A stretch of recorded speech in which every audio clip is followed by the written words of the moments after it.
Uttar Pradesh domicile है जिन बेटियों का, और उन्होंने कक्षा 6 का सैनिक स्कूल का एग्ज़ाम दिया है, सारी कैटेगरी की मैं जो एक टेंटेटिव लिस्ट है, फाइनल सेलेक्टेड जो बच्चियां जाएंगी उनकी ले आया मैं ये लिस्ट।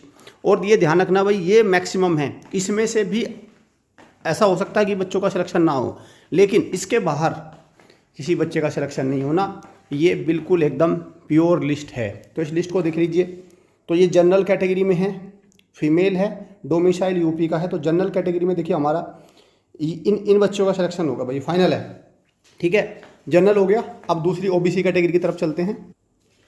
ओबीसी कैटेगरी में भी आप अधिकतम इसको मान सकते हैं, ये लिस्ट है एक, ठीक है, ये ओबीसी कैटेगरी की लिस्ट है। ये इससे बाहर किसी बच्चे का सिलेक्शन नहीं होना।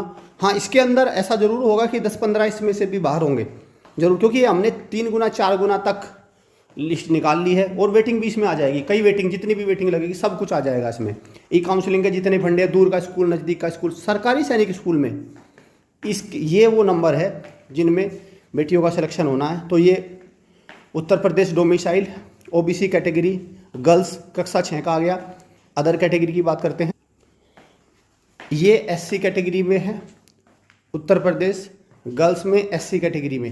तो आप इसको यहाँ तक मान लीजिए, यहाँ तक ये है वो, इसमें नीचे वाले में नहीं है, इसका नहीं है तो बहुत नीचे चला जाएगा फिर, और ठीक है, यहाँ तक ये वाली लिस्ट है ये, ठीक है।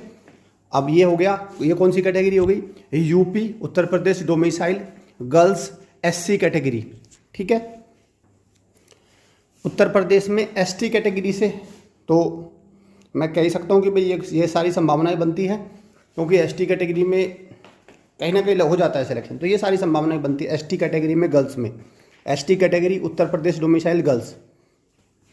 अब बात करते हैं Uttar Pradesh domicile defence category में गर्ल्स में। तो यहाँ डिफेंस कैटेगरी में पूरे यूपी में एक ही वैकेंसी है, एक ही, 10 भी नहीं है, कभी 10 समझो। तो ये लिस्ट भी, इसकी भी संभावना नहीं बनती, तो ऊपर की लिस्ट की संभावना सबसे ज़्यादा यही है बल्कि, ठीक है, ये लिस्ट बनती है क्योंकि वैकेंसी नहीं है। उत्तर प्रदेश में डिफेंस में गर्ल्स कैटेगरी में अगर मैं बात करूं तो केवल 1 या 2 ही वैकेंसी होगी सारी कैटेगरी की मिला के, क्योंकि वहाँ पे इतना रिजर्वेशन नहीं मिलता। तो ये वो लिस्ट है जिनमें होना चाहिए, और ये नीचे वालों की कोई संभावना नहीं है, तो इसको भी आपको ध्यान रखना। फिर भी मैंने रैंक वाइज तैयार कर दी ताकि आप देख लो आपकी रैंक कितनी है, आपसे कितने बच्चे ऊपर हैं, ये सारी चीज़ें हैं। तो ये फाइनली जो उत्तर प्रदेश की बेटियां हैं जिन्होंने सैनिक स्कूल का एग्ज़ाम दिया, उनका सभी कैटेगरी में ये चार्ट है, ये लिस्ट है। आप इसमें अपना नाम चेक कर लीजिए। अगर आपका इसमें नाम नहीं है तो मेरा मानना ये है कि फिर आपको जो भी आपका नेक्स्ट ईयर का चांस है उसको लीजिए, या जो भी अदर फैसला है उसको आपको ले लेना। Thank you.